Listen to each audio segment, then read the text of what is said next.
neste momento, Deus, através desta emissora, leva até você mais um programa de fé, com mensagens, hinos e orações a seu favor.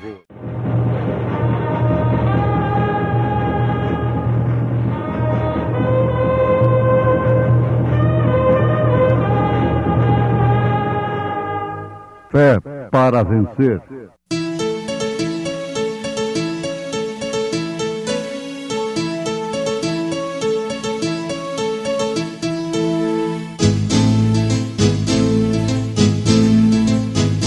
Mensageiro, Deus enviou seu profeta, seu profeta Este som de alarido retumbando está, retumbando está. E as águias de Deus já voando estão, já voando estão. William Branham foi seu nome e Deus foi com ele, e Deus foi com ele. E a coluna de fogo sempre lhe seguiu, sempre lhe seguiu. A palavra ele pregou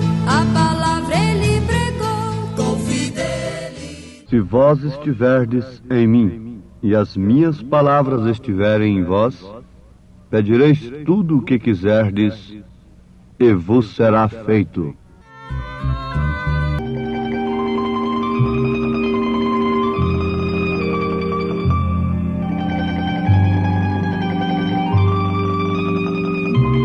Aí está uma confissão tremenda.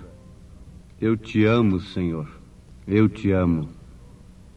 Nós sabemos que a prova do amor é quando nós não podemos obter tudo o que esperávamos daquele a quem dedicamos amor, e ao invés de nos contrariarmos, nós amarmos mais ainda aquele de quem estamos esperando respostas. Quando a nossa expectativa não é atendida.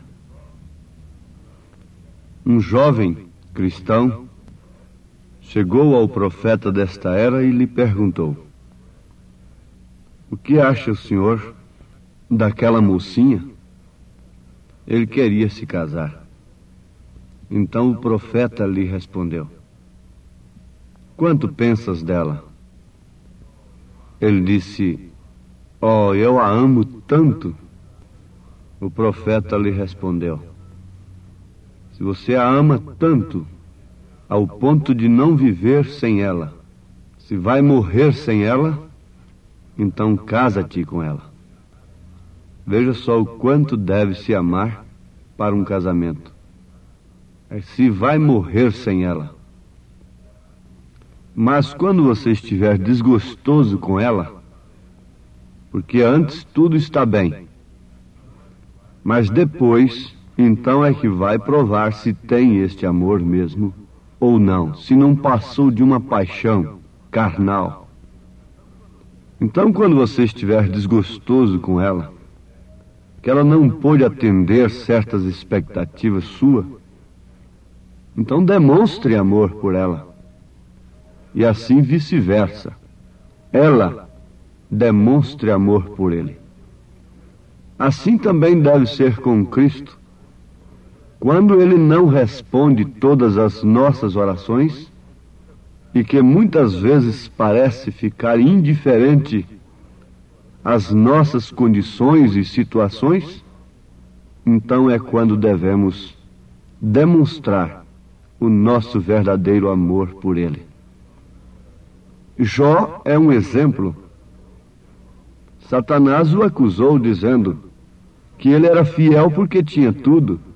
Tinha saúde, tinha bens, não lhe faltava nada. Mas Deus confiou em Jó.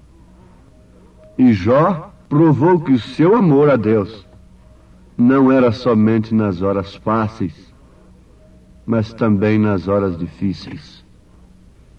Paulo disse isto: em todas as coisas eu tenho aprendido a estar contente, quer na abundância, quer na escassez, em qualquer circunstância.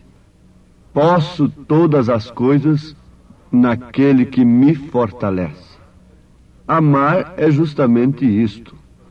Aquele crítico alemão criticou ao profeta desta era em um de seus livros, dizendo: como pode esse Branham pregar um Deus desta maneira, um Deus que ficou de braços cruzados, sorrindo, enquanto seus fiéis eram queimados vivos nas arenas, tragados por leões? Como pode um Deus deste ser pregado ainda? Mas aquele homem era um ateu, era um cético. Ele não podia entender, e nenhum deles pode entender, o amor de Deus, porque o amor de Deus excede a todo entendimento. A morte, seja de qual maneira for, não quer dizer outra coisa senão: passamos para a glória eterna. Agora estamos descansados para sempre. A morte é como o ferrão da abelha. A abelha não pode ferroar duas vezes, porque ela tem um só ferrão. E ela ferrou a pessoa, como já aconteceu comigo, e ali fica o seu ferrão. Assim também é a morte. Ela não pode nos matar duas vezes. Na verdade, há a segunda morte, que é aquela perdição eterna da alma, o que significa segunda morte, separando uma da outra do físico e espiritualmente falando. Nesse sentido, o Filho de Deus morre uma só vez, no físico, porque antes ele já morreu para o mundo e ressuscitou com Cristo. A morte não pode lhe ferroar duas vezes. Onde está, ó morte, o teu aguilhão? Onde está, o inferno, a tua vitória? Tragada foi a morte na sua vitória. Graças a Deus que nos dá vitória por nosso Senhor Jesus Cristo. O aguilhão da morte é o pecado, e esse aguilhão foi quebrado no Calvário, como uma expressão verdadeira do amor de Deus por nós. Amados filhos de Deus, quando falamos amados filhos de Deus, isto está saindo da nossa alma, das nossas entranhas. João naturalmente falou amados, porque de fato os filhos de Deus são amados, amados do Pai, amados dos irmãos. Se não podemos amar aos nossos irmãos a quem vemos, como podemos amar a Deus a quem não vemos? Por isso, os filhos de Deus não vivem de mexericos, de calúnias, de murmuração, de lamentação, de queixa. São Tiago disse no seu capítulo 5, irmãos, não viveis queixando uns dos outros, para que não sejais condenados. É certo que o amor de Deus é corretivo. É certo que é tempo do julgamento estar dentro da casa de Deus. É certo que toda palavra inspirada é pronta para corrigir, redarguir, exortar. É certo que aqueles que têm comichão nos ouvidos, não suportando a sã doutrina, acham que é a sã doutrina, que é a verdadeira palavra, é a verdadeira maneira de crer. E a ordem da igreja, a disciplina da igreja, é falta de amor. Mas eles entendem completamente errado. E vamos nos lembrar mais uma vez de que o amor de Deus excede a todo entendimento. Na expressão do amor de Deus, nós vamos constatar que o melhor que ele podia dar para seus filhos Ele deu. Esse é a sua palavra.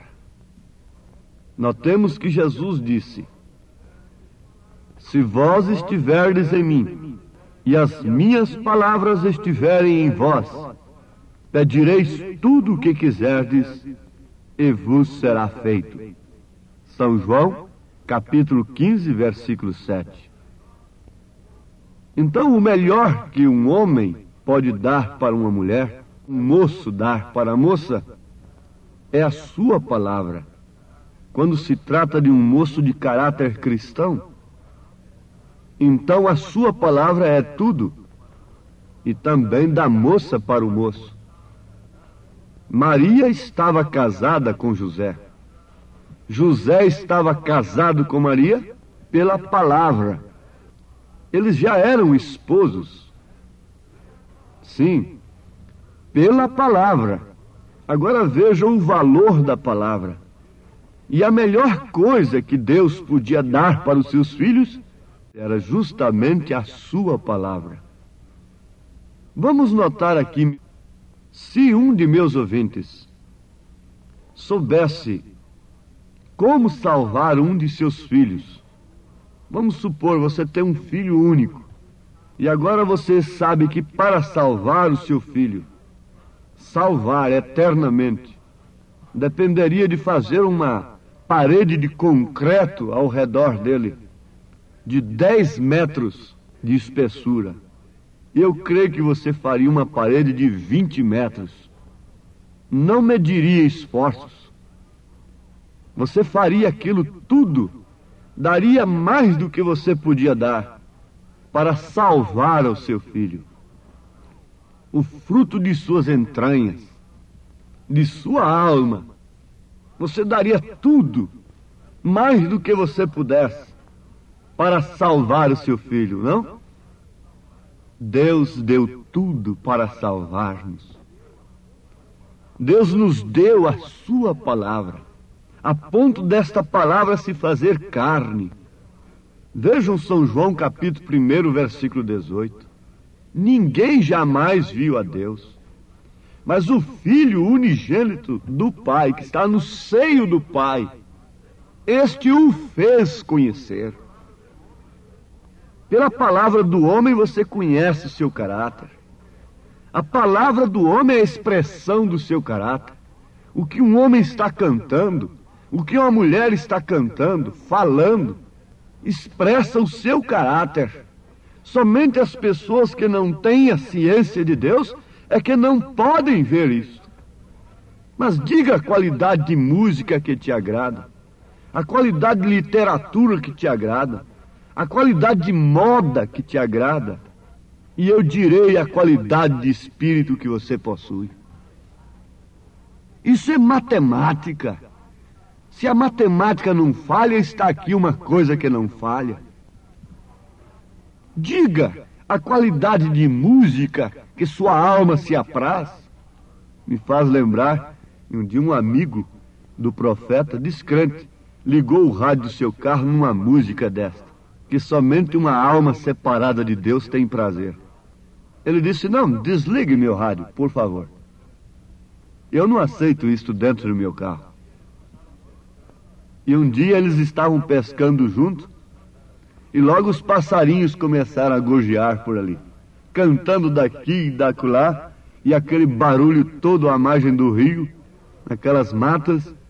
Aí o profeta gritou para ele: veja aí o meu rádio sintonizado, olha a qualidade de música que me agrada. Ah, que beleza!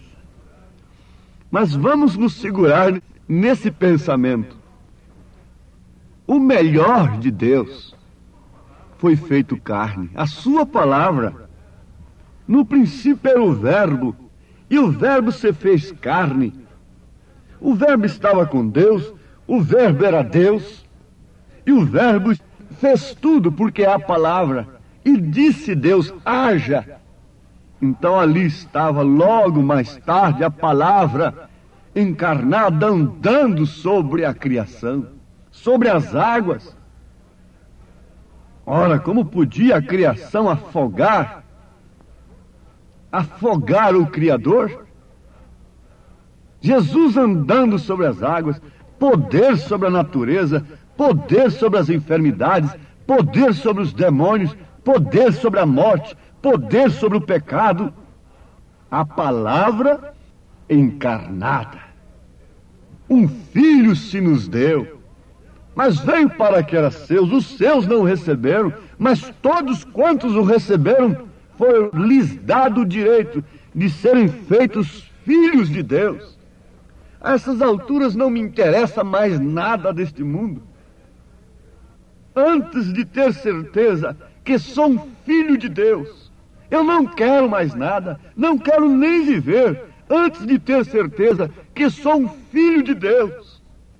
Mas eu creio, e você também crê, que somos filhos de Deus, e por isso amamos a sua palavra.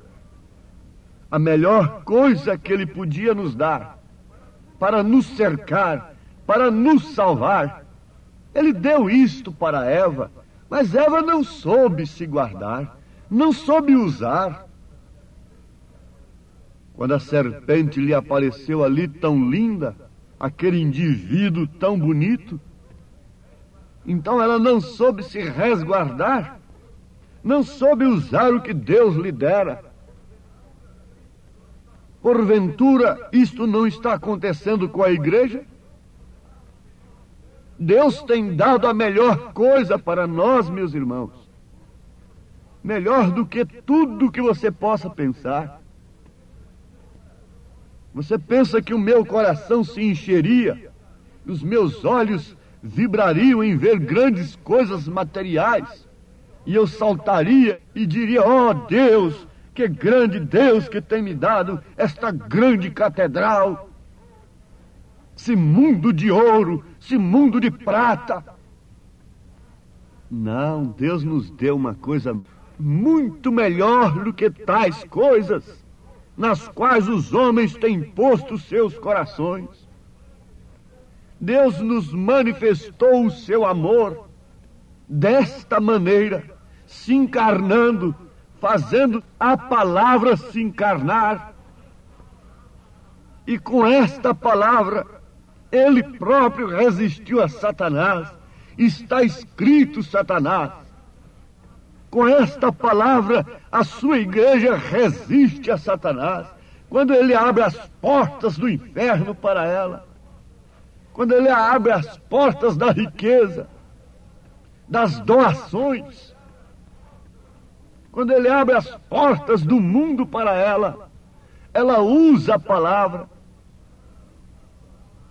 Abraão, a ele foi oferecido terreno para sepultar a sua esposa, mas ele não aceitou de graça. Ele preferiu pagar o preço. A Jesus foi oferecido todo o reino do mundo, toda a política, todo o domínio do mundo foi oferecido a Jesus por Satanás no monte da tentação. Mas com a palavra ele resistiu a Satanás, venceu a Satanás, derrotou a Satanás, pôs a Satanás em fuga. E Tiago disse: sujeitai-vos a Deus, resisti ao diabo e ele fugirá de vós. Você sabe que Satanás suporta qualquer credo e adere a qualquer credo, a qualquer dogma, por mais que ele fale em Deus. Mas ele não suporta a palavra de Deus. Ele odeia a palavra de Deus. Entre si, credo com credo, todos podem se unir, respeitando um credo do outro. Mas nunca, nunca o manto de Jesus será rasgado. Os seus vestidos puderam ser rasgados, repartidos, um pedaço para um pedaço para outro. Mas o seu manto, segundo assim diz o Senhor, segundo o que havera profetizado o profeta de Deus, não foi rasgado. A palavra de Deus não cabe de maneira alguma nessa coxa de retalho. Ela é intacta, E se você se veste com esta palavra, com a roupagem da palavra, você se reveste com o Espírito de Deus, você se reveste com o poder dinâmico, com o poder das alturas, e nesta hora, se você está crendo, é a palavra em você, é o Espírito Santo em você, então levante-se com fé e prossiga adiante, amando a Deus sobre todas as coisas. Ó Pai Celeste, sela esta palavra no nosso coração, em nome de Jesus Cristo. Amém, Senhor. Amém.